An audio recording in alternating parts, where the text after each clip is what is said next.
Good morning. Welcome to worship at Elk River United Methodist Church. Here we are again.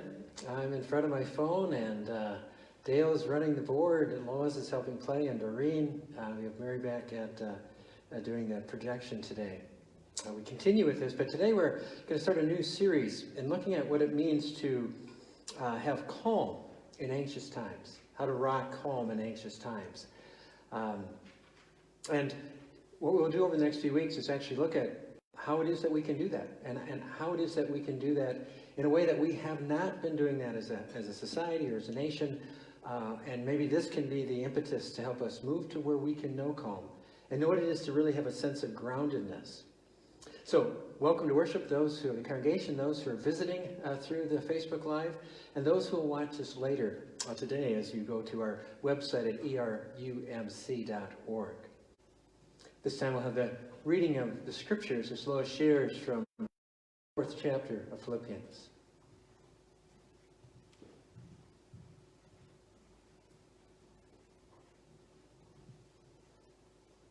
Philippians 4, verse 4 through 9. Rejoice in the Lord always. Again, I will say, rejoice. Let your gentleness be known to everyone. The Lord is near. Do not worry about anything, but in everything by prayer and supplication with thanksgiving, let your requests be made known to God.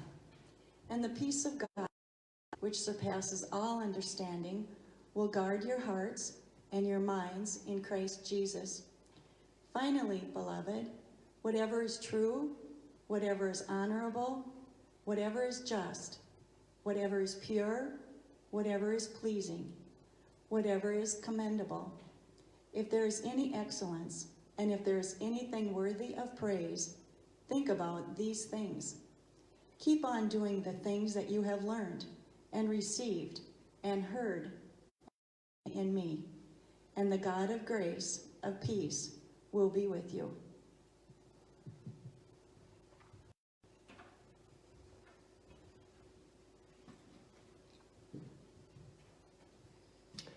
Today we're going to look at how to rock calm in anxious times. I saw a billboard as I was doing some research on this, and the billboard said, on anxiousness, this is what it said: a text or call could ruin it all. Kind of a nice thought, huh? And then a conversation, person one: my life is full of tensions and worries, and I see the same in your life. Person two: I don't have big anxieties. I wish I did. I'd be much more interesting. I'm not sure, but if you're like me, I'm not sure right now I want to be more interesting. It seems that there's enough interest already. They did a poll, COVID-19, and its impact on our mental well-being. Washington, D.C., nearly half of us, 48%, are anxious about the possibility of getting coronavirus. And nearly 4 in 10 are anxious about becoming seriously ill or dying from the coronavirus. But 62%, far more, are anxious about the possibility of family and loved ones getting the coronavirus. This is according to a new national poll released by the American Psychiatric Association, the APA. They also found that a third of Americans say that the coronavirus is having an impact on their mental health. And 59% feel that it's having a serious impact on their day-to-day lives. Seriously, I'm kind of wondering where the other 40% are on that day-to-day life. And then it says most adults are concerned about the coronavirus and what it will do to our finances, 57%. And almost half are worried about running out of food, medicine, and or supplies. We know that some are going to be okay in the TP, though, right? As they continue to find that hard to find. Now, let's connect what's happening today with what's already been a part of our society and a part of our life. We are feeling anxious as a society even before this began. And it actually doesn't make sense if we look historically at the facts that we're living in what could be considered one of the best times ever. Living longer than ever. And despite what TV tells you or politicians, We're safer than ever from terrorism, famine, and pandemics, even as we've received this one. Throughout the world history, 15% of people normally die each year that died were because of murders or war. Today, that's only 6 to 8 per 100,000 worldwide. And in our country in specific, we have the best medicine, the best antibiotics, transportation, access to technology that has ever been known. So why is it even before the pandemic started, since 1999, over the last 30 years, our anxiety and depression have increased 400%. Why is the record number of incoming college freshmen reporting an all-time high of anxiousness? They say that a current college student today, if a person, male or female in the 50s, would have been next to being institutionalized because of the stress. And we seems like we're getting better at this, that we're practicing this, and that we're sharing this with others. Why is it that so many people feel unsettled about their lives? Even though they're not clinically depressed or clinically anxious and may not need medication. We are the #1 nation. #1. Greek is just a few percentage points behind us. And what's interesting about that is, it's not only for those of us who have been born here and lived here, but if you have come from another country, they say it doesn't take much less than a year or so to start having that same pace of life and anxiousness. It's like it's contagious. And their lives change as well, and they become like us Americans, #1. I have some thoughts, and of course there's research about what has happened.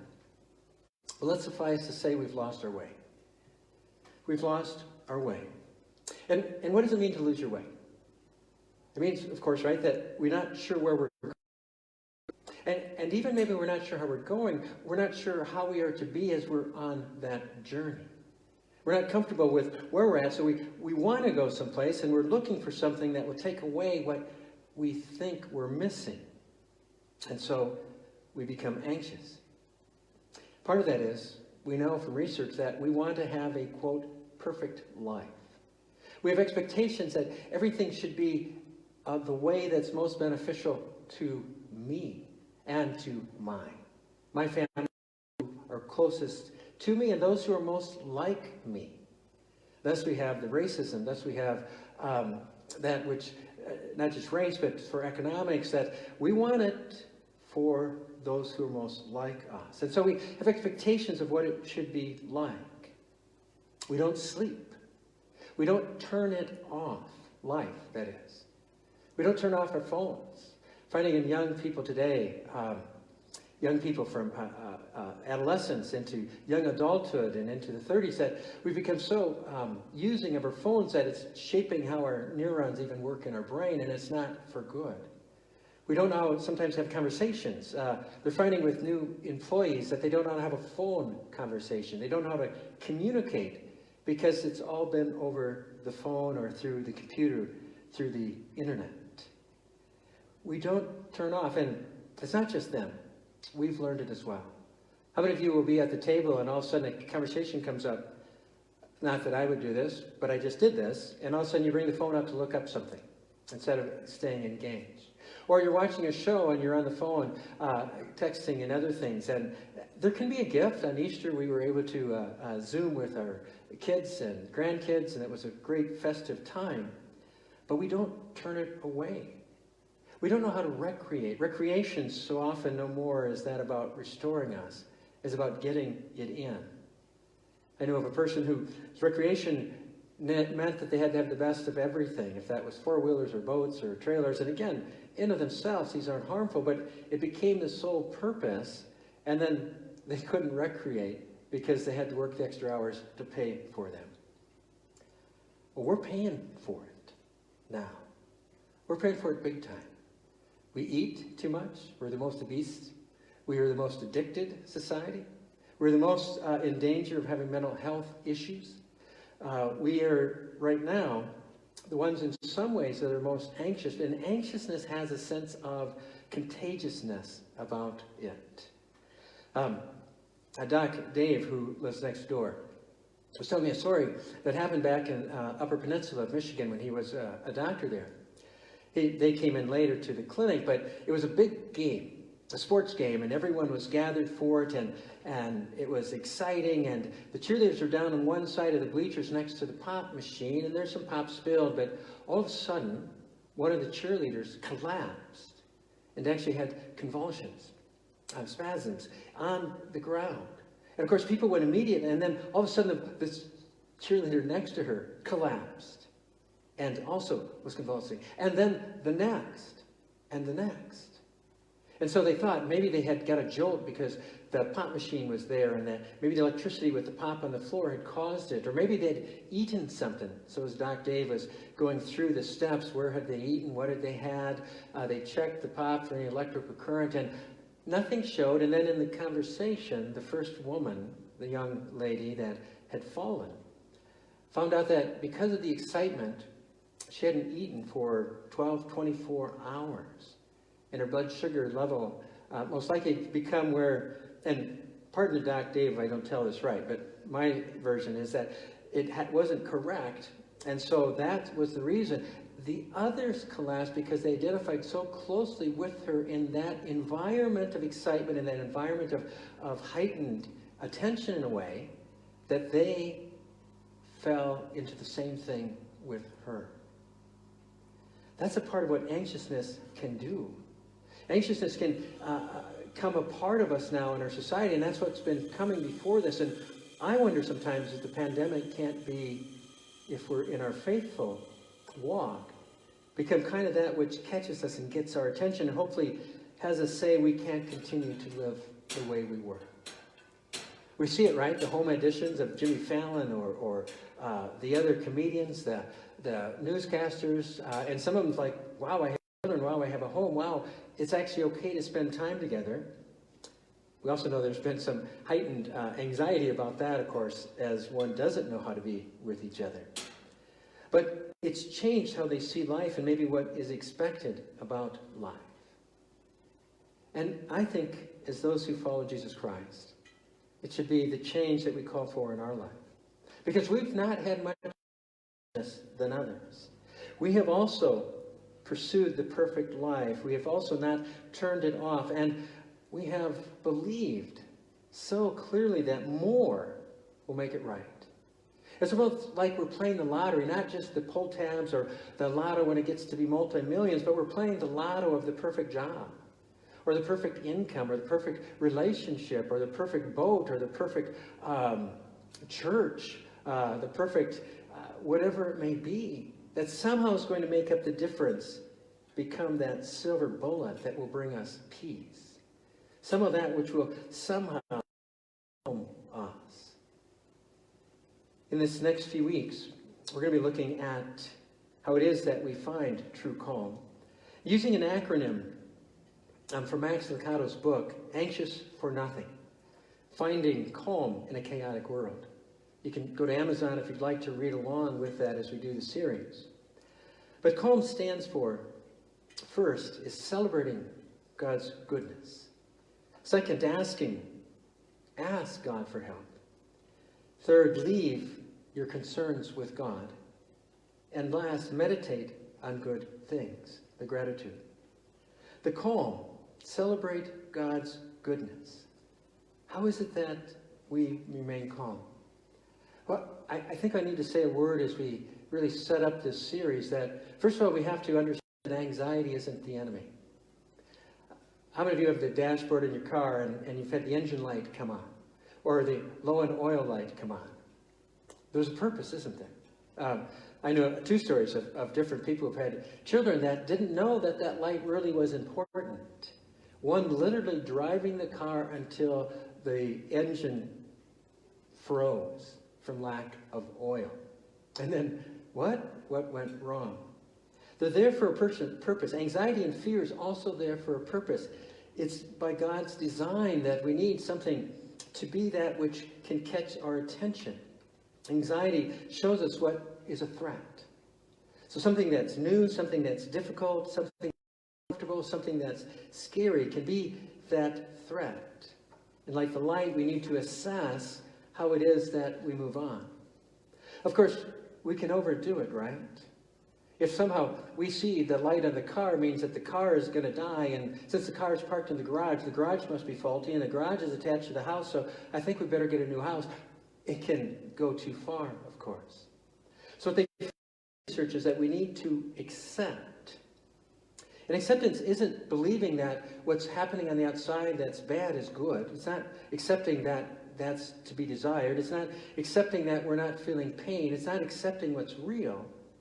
But it's accepting that that's real. It's accepting what we see. And the reason that's so important is it puts us in the best position to look then at change. Because it's really two responses. Acceptance first, and then the change that may take place. So we are called to accept. Now, many of you have probably heard of the Serenity Prayer. Richard Neal has been the one who has been given the credit for writing it. It's been used often in 12-step programs. But it's also been getting a life of its own, and I think I've seen it and heard it more during this time. The first part of the prayer says, God grant me the serenity to accept the things I cannot change, courage to change the things I can, and wisdom to know the difference. Do you see the gift in that? To accept what I can't change isn't to somehow embrace it or like it, but it means that it doesn't have to have power over me. To ask for wisdom is to see where God wants us to act. And there is the key. A friend of mine in a conversation was sharing that she'd realized that much of her life, all of her life almost, she had always worked from that understanding of, I've got it, or I'll get it. I can take care of this. I'm the one. And that causes us, Brene Brown says, to often overfunction. We have to be the one in control. But it also creates an underfunctioning for others because they then sometimes give away that power. And so it creates a dichotomy that isn't good. It creates an overfunctioning and an underfunctioning. Brene Brown says, of course, we need to stop and reflect and look at what we're to do. The second part of the Serenity Prayer that many people have never heard goes like this. Living one day at a time, enjoying one moment at a time, accepting hardship as the pathway to peace, taking, as Jesus did, the sinful world as it is, not as I would have it, trusting that he will make all things right if I surrender to his will, that I may be reasonably happy in this life and supremely happy with him forever in the next. There's lots of lines that I can hold up.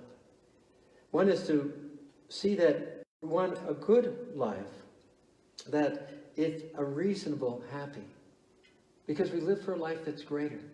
I think the anxiousness that has been so much a part of our society is, I've got it and I'll get it, is that we expect not a reasonable happiness, but we're living for the happiness somehow we can acquire, possess, have power over, sometime be a possession that we hold.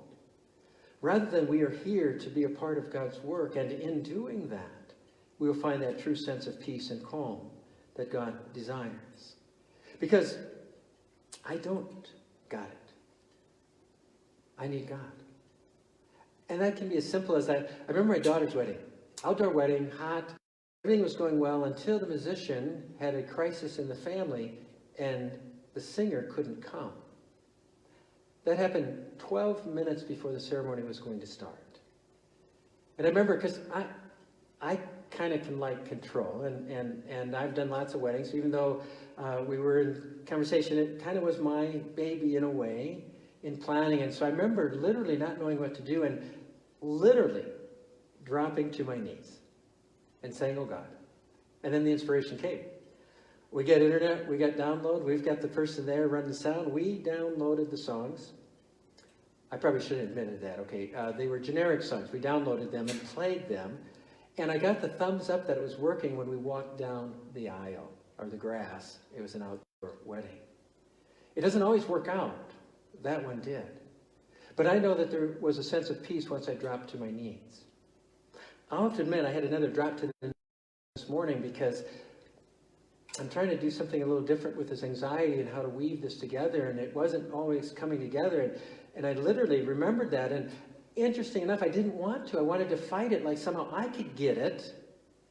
And I dropped to my knees, and I knew some sense of peace, and at least I knew that God was there for me, no matter if this came out well or not well at all. So you see, getting it is really giving it away. Getting it is remembering that as we come, as we seek the calmness of life, as we seek that, we want to celebrate the life that we have. And that's celebrating it, all of it. Because so often, what happens with our emotions, we have such a simplistic view of them. We see happiness as the prince, and anxiety, anger, sadness as that evil stepsister. And so if it's uncomfortable, we somehow want to deny it. I think this was Brene Brown in one of her books that talked about when we deny the real, the sadness, the anger, the anxiety, when we pretend it's not real, we also keep away the joy, the love, the celebration, the good emotions. We can't have one or the other. It must be both.